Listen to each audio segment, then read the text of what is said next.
Hello students. तो आज हम लोग पढ़ेंगे लॉगरिथम और IIT JEE mains and advance. अच्छी अच्छी प्रॉब्लम्स आती हैं इसमें। मेंस में तो आती कभी कभी एडवांस में सिंगल डिजिट टाइप या एक्सेट टाइप में भी लॉग के क्वेश्चन आ जाते हैं। कुछ नहीं है, केवल इसमें प्रॉपर्टीज को समझना है। 10-11 प्रॉपर्टीज होती हैं और उसी में पूरा लॉग का खेल हो जाता है। तो हम लोग समझते हैं सबसे पहले लॉग होता क्या है। सबसे पहले बच्चों आपको ये पता होगा कि बेटा 2 की पावर 4 क्या होता है, 60। 3 की पावर 3 क्या होता है, 27। 4 की पावर 3 क्या होता है, 64। इन चीजों को देखते हुए देखिए मैं यहाँ क्या लिख रहा हूँ। मैं लिख रहा हूँ लॉग 16 अंडर द बेस 2 से पढ़ेंगे लॉग 16 अंडर द बेस 2। 2 की कितनी पावर रेस करें कि 16 आ जाए, तो आंसर होगा 4।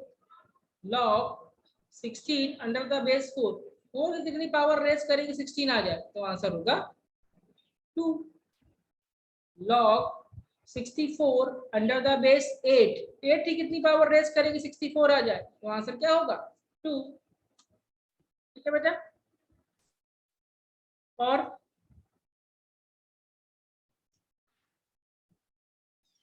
और बेटा क्या हो सकता है, लॉग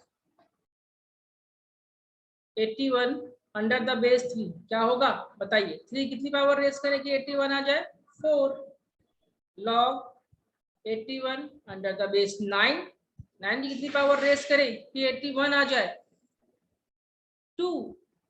ओके बेटा, कितनी पावर रेस करें कि 2 आ जाए।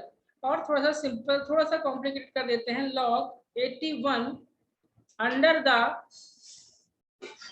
बेस 27, चलिए अंडर द बेस 27, ये क्या होगा, थोड़ा सोचना पड़ेगा कि 27 की कितनी पावर करें कि 81 आ जाए। तो 3 की पावर क्या लिख सकते हैं इसको हम लोग, 3x। ये कितना हो जाएगा, 3 की पावर क्या हो जाएगा 4। यहाँ से 3x का वैल्यू कितना आ गया 4/4।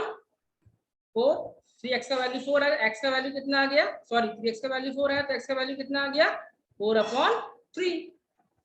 इसका मतलब इसका आंसर क्या हो जाएगा 4/3। थोड़ा सा टेक्निकल वे में समझिए कि 27 की कितनी पावर रेस करेगी 81 आ जाए। मान लिया x पावर रेस करेगी 81 आ जाए, थोड़ा सा क्वेश्चन करा एक्सपोनेंट से वो में लगा दिए और आपका आ गया x = 4/3। ये हो जाता है लॉग। अब जब लॉग पढ़ रहे हैं तो आप ये भी कहेंगे सर इसका बता दीजिए क्या होगा। लॉग 5 अंडर द बेस 1, 1 की कितनी पावर रेस करें कि 5 आ जाए, इसका आंसर होगा नॉट डिफाइंड। ऐसा पॉसिबल नहीं है कि 1 की पावर करने में कभी 5 नहीं आ सकता। आप कहेंगे सर ऐसा बता दीजिए कि -16 4 की कितनी पावर करें जो -16 आ जाए, तो ये भी पॉसिबल नहीं है, ये क्या हो जाएगा नॉट डिफाइंड। इन सब सवालों से बचने के लिए हम सीधे लॉग का डोमेन समझ लेते हैं कि भाई लॉग का डोमेन क्या होता है। तो लॉग का डोमेन ये होता है कि log b under the base A is defined. Log b under the base is defined कब डिफाइंड होगा, जब बी भी हमारा पॉजिटिव होगा, ए भी हमारा पॉजिटिव होगा, ए हमारा 1 नहीं होगा। तभी 3 कंडीशन हमारी साथ चलेंगी, बी भी पॉजिटिव, ए भी पॉजिटिव और ये हमारा 1 ना हो। जब ये तीनों चीजें चलेंगी तभी लॉग का आंसर मिलेगा। अब आपको सर ये डिफाइन का मतलब क्या होता है, क्या मीनिंग है, थोड़ा और आसान भाषा में समझे, देसी भाषा में समझते हैं। अगर आप कैलकुलेटर में कभी निकालोगे कि log of -5, तो याद करिए वहां पे क्या छोटे में लिख के आता था। अगर आप छोटे पे कैलकुलेटर देखते होंगे, अब तो खैर मोबाइल पे आ गए हैं। अगर आप वहां पे log -5 निकालोगे, या आपने कभी कभी देखा कैलकुलेटर में ई लिख के आता था जब आप लोग बेसिक कैलकुलेटर चलाया करते। अब तो खैर सबके पास मोबाइल फोन पे हो गए, वहां भी ई लिख कर ही आएगा। कभी कभी कैलकुलेटर में ई लिख के आ जाए, एरर आ जाएगी। आप कैलसी में निकालेंगे log -5 तो एरर आ जाएगा, क्यों, not defined, it's not possible, because it is not possible. तो कैलकुलेटर में भी क्या आंसर आ जाएगा, यहाँ पे वो नहीं लिख कर आएगा, उनका अपना आंसर लिख के आता है ई। क्या लिख के आता है ई, log -5 में ई दे देगा, एरर है, ऐसा पॉसिबल नहीं है। तो हम लोगों ने क्या जान लिया, ये देखो लॉग की डोमेन, इसको बहुत ध्यान से करना। ये लॉग की डोमेन होती है। फॉर एग्जाम्पल कैसा क्वेश्चन इसमें आ सकता है, बहुत आसान है। अगर हम आपसे कह रहे सॉल्व करो, क्या बोले हम आपसे, सॉल्व करिए। क्या करें, सॉल्व। क्या सॉल्व करना है, log x + 3 under the base x solve करो। सॉल्व का मतलब बच्चों क्या होता है, सॉल्व का मतलब बेटा होता है x का वैल्यू निकालो। क्या निकालो, x का वैल्यू। x का वो वैल्यू जिसके लिए ये वैल्यू सेटिस्फाई कर जाए, जो इसको सेटिस्फाई कर जाए, जिसके लिए ये फंक्शन वैलिड हो जाए। आपका एरर ना आए, वैलिड नॉट वैलिड ना हो जाए। तो ठीक है भाई, log x plus 3 upon x कब डिफाइंड होगा? जब x प्लस 3 क्या होगा? पॉजिटिव। x क्या होगा? पॉजिटिव। x क्या नहीं होना चाहिए? 1 नहीं होना चाहिए। ये तीनों क्या होना चाहिए? साथ में होना चाहिए। ठीक है, थोड़ी स्पीड ज्यादा लग रही होगी तो आप आराम से रिवर्स करके देख लेना। अब x प्लस 3 0 है तो क्या होगा? x ग्रेटर देन माइनस 3 होना चाहिए, x 0 से बड़ा होना चाहिए, x 1 नहीं होना चाहिए।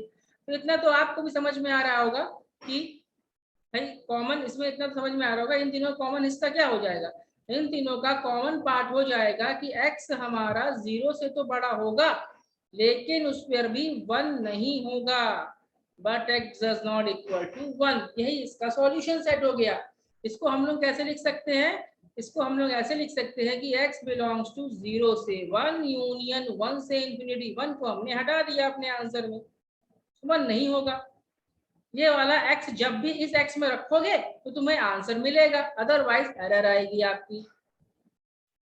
ये होता है डोमेन, मतलब क्या क्या x हो सकता है, एक्चुअली x में क्या क्या रख सकते हैं। चलिए ये हो गया। अब हम लोग कुछ इसमें क्वेश्चंस करेंगे अच्छे अच्छे। चलिए भाई कुछ क्वेश्चंस करके देखते हैं। ठीक है, लॉग में कुछ क्वेश्चन कर लेते हैं। फॉर एग्जांपल उसके लिए पहले आपको लॉग की सारी प्रॉपर्टीज पढ़नी पड़ेंगी। हम एक बार में जल्दी जल्दी सारी प्रॉपर्टीज बताएंगे आपको। सबसे पहला प्रॉपर्टी क्या होगा हमारा?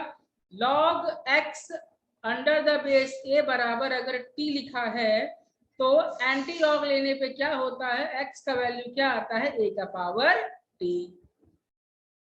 लॉग हटाओगे तो क्या लिखोगे? x बराबर a का पावर t। ये आपका हो जाता है, इसको आपको ध्यान से समझना पड़ेगा। ये देख रहे हैं, ये देखिए तो समझ में आया। उसके बाद वापस आते हैं प्रॉपर्टी नंबर 2 पे आते हैं। प्रॉपर्टी 2 कहती है log 1 एनी बेस क्या हो जाएगा? 0। log 1 एनी बेस क्या हो जाएगा बेटा? 0। आप कुछ समझ सकते हैं, एक ही कितनी पावर रेस करें जो 1 आ जाए? 0। प्रॉपर्टी नंबर 3 क्या कहती है? प्रॉपर्टी नंबर 3 ये क्या कहती है? जब दोनों ही चीजें आप सेम रख देंगे log a under the base a तो आंसर क्या आ जाएगा? 1। ये भी आपको समझ में आ रहा होगा कि भैया ए की कितनी पावर रेस करें। ये भी आपको समझ में आ रहा होगा कि ए की कितनी पावर रेस कर दें जो ए आ जाए। सीधी सी बात है, ए की पावर 1 कर दोगे तो फिर वापस ए आ जाएगा, यानी log a under the base a क्या हो गया? 1। ये प्रॉपर्टी हो गई लॉग की। चौथा क्वेश्चन हम लोग बेटा फिर कर लेते हैं, इसमें आ जाइए। चौथी प्रॉपर्टी हमारी इस पे क्या रहती है? चौथी प्रॉपर्टी हमारी रहेगी log m की पावर अगर n लिखा है, बेस a है, तो ये जो n होता है ये बाहर आ जाता है। कहाँ आ जाएगा? बाहर आ जाएगा। n log m under the base a। Actually इससे पहले मुझको ये प्रॉपर्टी बतानी चाहिए थी कि जो log m plus log m into n, log m n. Log m n क्या होता है? Log m plus log n होता है। और एक बात ध्यान रखना बेटा, बेस सेम रहेगा। यहाँ बेस ए है तो यहाँ भी बेस ए रहेगा, यहाँ भी बेस ए रहेगा।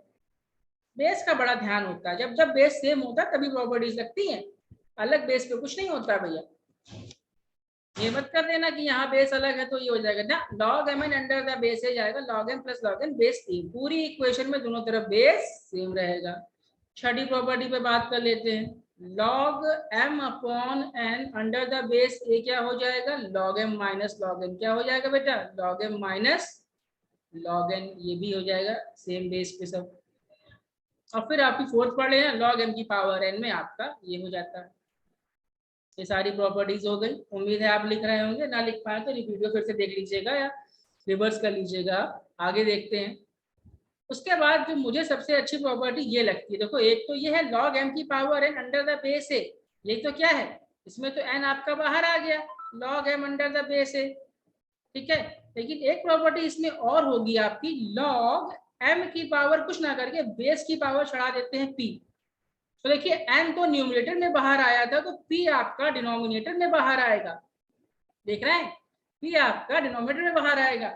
सबसे अच्छी बात तो ये है कि p कहाँ बाहर आएगा? डिनोमिनेटर में बाहर आएगा। और अगर इन दोनों को आप मिला के लिख दें, देखिए इन दोनों को आप मिला के लिखेंगे तो क्या बनेगा? log m का पावर n और a का पावर p। ये क्या हो जाएगा? n upon p log m under the base a।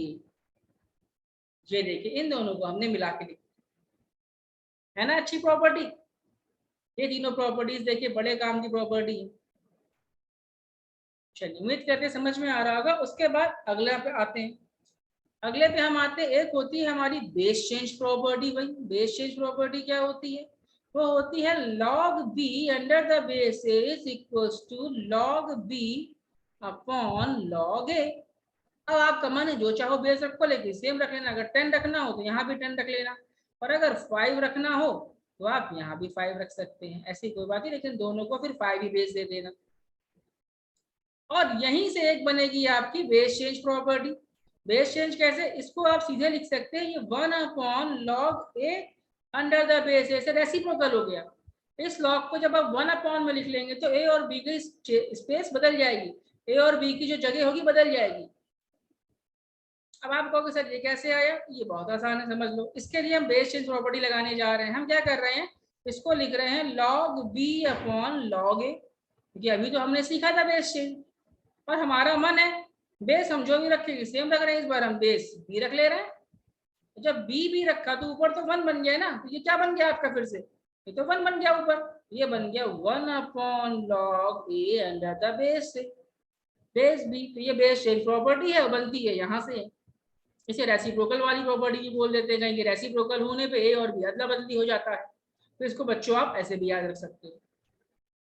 तो ये हो गया लॉग की प्रॉपर्टी। एक प्रॉपर्टी और बचती है अभी, बेसिक प्रॉपर्टी। वो ये कहती है कि अगर ए का पावर में लॉग है और सपोज उसका भी बेस सेम कर देते हैं, सेम कर देते हैं, फॉर एग्जाम्पल उसका भी बेस हम कर देते हैं ए, मतलब बेस सेम कर दे रहे हैं, यानी जो बेस ए ये है उसी पे एक पावर में लॉग लिखा है, उसका भी बेस सेम हो गया है।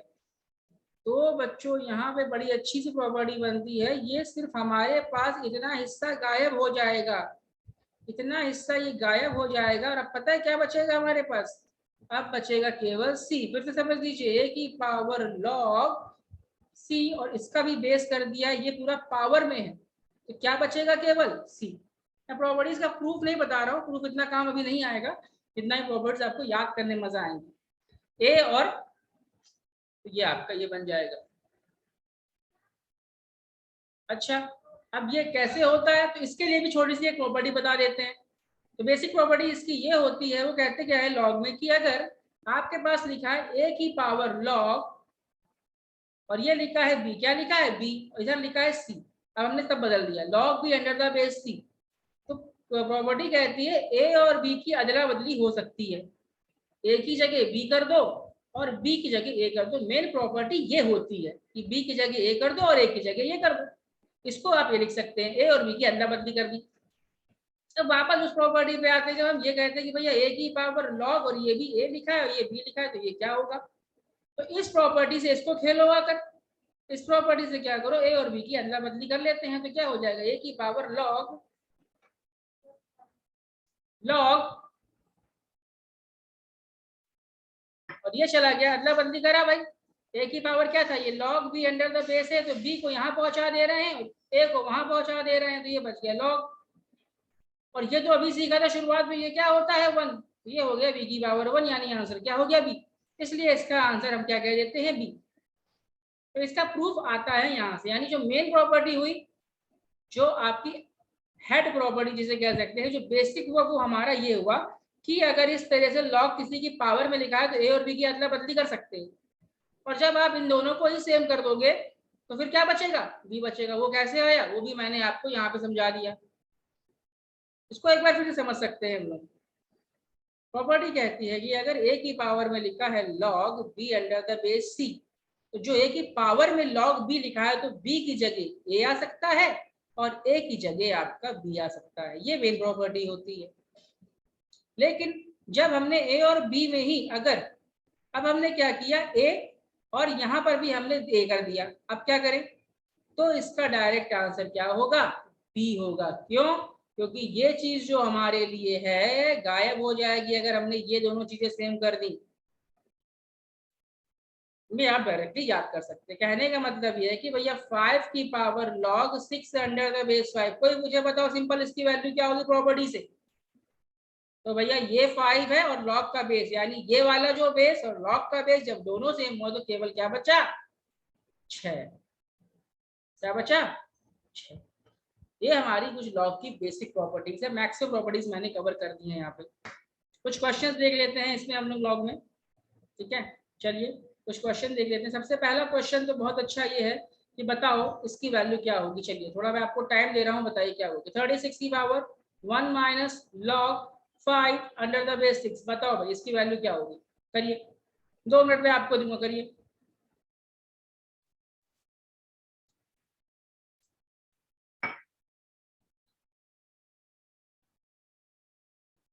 क्या होगी, सिंपल सी बात है, इसको लिख सकते हैं आप 36 की पावर 1 अपॉन 36 की power log 5 under the base 6। इसमें क्या लिख सकते हैं 36, इसमें क्या लिख सकते हैं 6 का स्क्वायर इस पूरे की power log 5 under the base 6। अब पावर पावर तो मल्टीप्लाई होगी, जो कि मैंने 8th क्लास में हम लोगों ने सीखा था, एक्सपोनेंट का रूल होता है। तो इसे क्या लिख सकते हैं जाके हम लोग 36 अपॉन 6 की power 2 into log 5 under the base 6। और ये प्रॉपर्टी तो आप सब जानते हैं कि ये जो 2 होगा ये खिसक के कहाँ पे आ जाएगा, ये तो 5 की पावर पे चढ़ जाएगा ना, जाकर 5 के सर पे चढ़ जाएगा। तो ये क्या बचेगा 36 अपॉन 6 log 5 का स्क्वायर और इसका बेस क्या है 6। यानी इसको हम लोग सही से क्या लिख सकते हैं 36 upon log 25 under the base 6। और ये पूरा किसकी पावर में है, 6 की पावर में। ये तो प्रॉपर्टी ये भी सीखी, जब 6 की पावर में आप ये लेके चल रहे हो तो 6 और 6 क्या हो जाएगा, सब पूरा कटपुटा के 25 बचेगा, कोई प्रॉपर्टी ऐसा कहती है। इसका आंसर क्या हो गया 36 अपॉन 25। ये तो ऐसे एक क्वेश्चन है, ऐसे कई क्वेश्चन है लॉग के मजेदार, जो आराम से जेईई मेंस एडवांस में आप कर सकते हैं और एक अच्छा खासा नंबर सिक्योर कर सकते हैं। Okay best of luck, I hope आपको लॉग आज काफी अच्छे समझ में आ गया होगा। Okay, thank you for cooperation.